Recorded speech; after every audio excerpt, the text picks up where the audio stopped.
Hello guys, welcome again to my channel. My name is Judith Grace Akinyi, aka Saga, and today we are going to take you through the myths and beliefs that we had when we were there in prison or that we found there. And I would urge you to subscribe, like, comment, and press the notification button so that anytime we bring a prison story, you'll be the first one to get to know. Hello guys, my name is Arobi Lusanji, and we are here to take you through the story of Saga in prison. When people are going to court, there are a few things that I found very interesting. Some people believe that when you're going to court, you need to cut the prison blanket or the kunguru. Kunguru is the uniform. Or a piece of wood, that the mwiko that was used to cook ugali in the kitchen. In fact, if you went to prison, you'll find the mwiko, as big as they are, it had a lot of dents. Prisoners going to court used to carry them.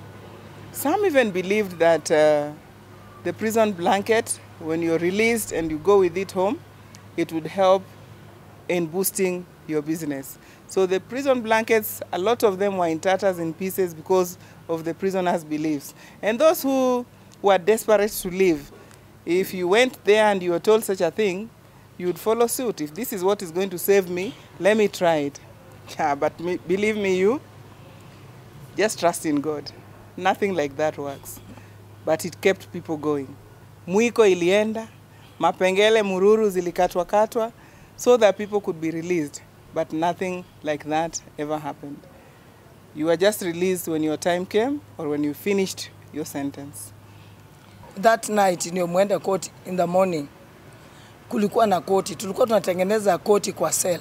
Kulikuwa na Kamino advocate, tulikuwa na Mwite, tulikuwa na Cliff Ombete, tulikuwa na Gibson. Yani tulikuwa mpaka na prosecutor. Wanakuwa mpaka clerk wa kukuita na mfungo amesimama. So tulikuwa tuna demonstrate vile koti inakuwa. They will ask you question. Kwanza wanakuuliza last time ulisema nini? Alafu sasa lawyer anakuambia this time ukienda utasema hivi na hivi. Imagine watu walikuwa na believe hivyo. Na sometimes maybe it was just God. Wengine walikuwa wanaenda nyumbani by the way. Hawatarudi hiyo cell. But unajua ulikuwa unaamini ya kwamba nikifuata vile maybe Kamino advocate amesema ama Mwite ama Gibson leo nitawachilia. It is true. There used to be court rehearsals, and that also used to keep people going. Apart from praising and worship, there would be sessions of rehearsals. And then the most interesting thing is somehow people used to get defense, written for them by the committee boys. I don't know where those guys studied law. Probably there were some lawyers in there. But anybody who had a defense when going to court that was written for them by the guys from committee, 90% they would be set free. As you know, some people could not afford lawyers, so they relied on this to help them. And that's something else I used to wonder. If the government could think of giving government lawyers to those who cannot afford to pay, because a lot of people in remand prison or even in prison are so poor that they cannot pay even a fine of 5,000 shillings. So they'd rather serve the sentence. So if something like that could be in the system, it would be so good. Now, in the remand prison, there were times for visits. And when visitors come, I think they would leave sadder than when they came. Because those days there was just a small hole, a small pigeon hole like this that would be used for visitors to see their people. The gap was so small because you'd find that in that dark room, in that dark place, as I said, there was just one small box like this where everybody, maybe 10 visitors have come to see maybe 10 prisoners. And all of them would squeeze from the outside and the inside, everybody trying to speak to the other. Can you imagine 10 people outside, 10 people inside, and you are trying to find out, and you are trying to ask everything because the time is so short. Within, I think, was it 10 or less than 10 minutes? They should have told you everything and they should go, because there's another lot waiting to come in to visit. It was so frustrating when looking at your people being harassed to go. Malizeni mwende, saa imeisha, malizeni mwende, nyi mnataka nani? And with the canes in their hands. Your people had done no crime, but they would be treated the same way those days.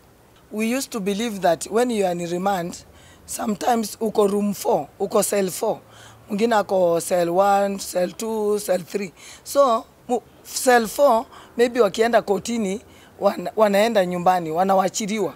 So watu ukitoka kotini ukiona mtu wa cell 4 amewachiliwa, wewe unataka kufanya juu na chini uende that cell 4, because watu walikuwa nafikiria kwamba that cell 4 ni mzuri, lakini hizi cell zingine zimelaaniwa. Sometimes mtu wako amekuja kuona, maybe madams there few, atakaa kwa gate kutoka asubuhi maybe saa 3 mpaka hata saa 9 huko ndio akuone, because mnafunguliwa few people, mtu aende round fulani yako cell gani, anaitana one of the prisoner, aenda aitane ndio uende uonwe. Lakini watu wakiwa wengi, maybe your people hata watakuwa tu punished, watakaa tu huko nje mpaka wakungoje. Na wewe pia huku ndani wakiita majina unasema tu I wish I'm one of them. Hiyo siku kama ungekuwa na homa ungeongea na mtu wako, because watu nyumbani iko namna gani, what everybody anataka kushout. So if you are sick kama uko na homa, they cannot hear you. We were many. Another thing was the judgment criteria. You would find that maybe 2 or 3 people have committed the same crime, but when they go to court, one is freed, one is given 3 years, another one 10 years. How did the justice scale tilt? Did it depend on how much you have? Did it depend on who you know? Did it depend on the mood of the judge? Did it depend on the prosecution's weakness? Did it depend on your lawyer? What was it? There was so much disparity about the judgments. We kept wondering, is there one system that if somebody steals a chicken, the punishment will be the same? Or the punishment would depend on how heavy your pocket was? Those were questions that lingered in our minds. And those are things that we saw happening while we were there. So if there is a system that there would be no so much disparity in the sentencing, would be something good.